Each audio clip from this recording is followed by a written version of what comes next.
મિત્રો, આ ખેડૂત ભાઈઓને જાણ કરવા માટે, ખેડૂત મિત્રો બહુ આપણે સમાચાર જોતા નથી. સમાચાર જોવા જોઈએ.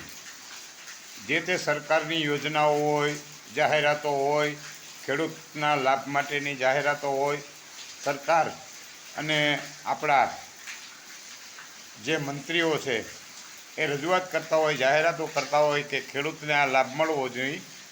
એના માટે હમણાં આપણા કૃષિ મંત્રી કેન્દ્રીય પરસોત્તમભાઈ રૂપાલા, પછી ઈસુદાનભાઈ ગઢવી, પછી આપણા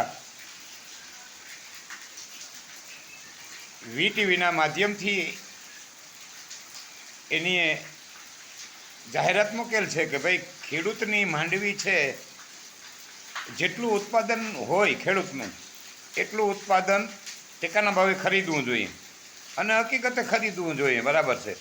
અને આપણી સરકાર 12થી 70,000 કરોડનું તેલ, પામ તેલ મગવે છે, આયાત કરે છે વિદેશમાંથી. એ તેલ ક્યાંય બજારમાં તો વેચાતું નથી. એ સાચી વાત છે.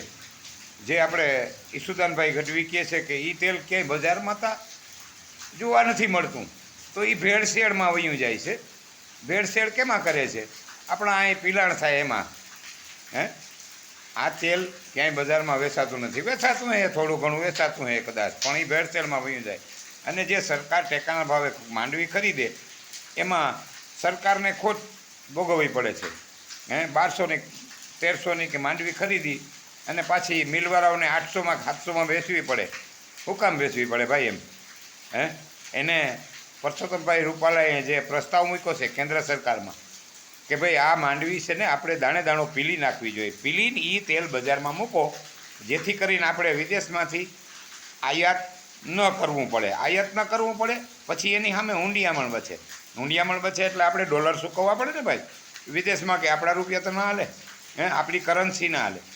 વિદેશમાં એને ડોલરમાં ચૂકવણી કરવી પડે.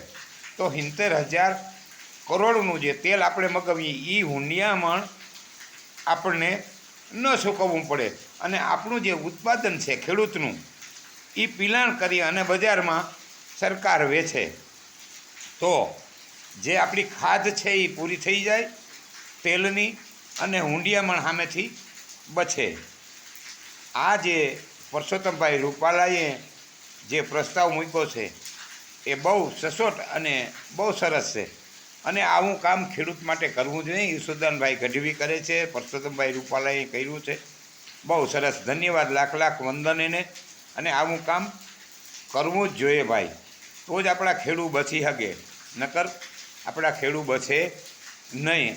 એટલે આપણા ખેડૂત મિત્રો, આ તમને જાણ ખાતર, આપણે બહુ છે ને સમાચાર જોતા નથી. આ આપણા ખેડૂત મિત્રોને જાણ માટે કે તમે વીટીવી જોજો. વીટીવીના માધ્યમથી આ પ્રસ્તાવ મૂકવેલ છે અને લગભગ 100% આપણા પરસોત્તમભાઈ રૂપાલા એને કરીને જ રહેશે.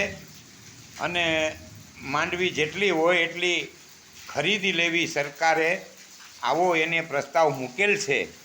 તો એ કરીએ, આવી આપણે હૈયાધારણા છે અને લગભગ કરીએ જ. કારણ કે ખેડૂત પુત્ર છે જે ખેતી કરી અને આમ પ્રેક્ટિકલ રીતે, થેરી નહીં, પ્રેક્ટિકલ રીતે એ ખેતી કરી અને સરકારમાં આવેલ છે. એટલે એને ખબર હોય કે ખેડૂતની વેદના શું છે ભાઈ, ખેડૂતના ખર્ચા શું છે.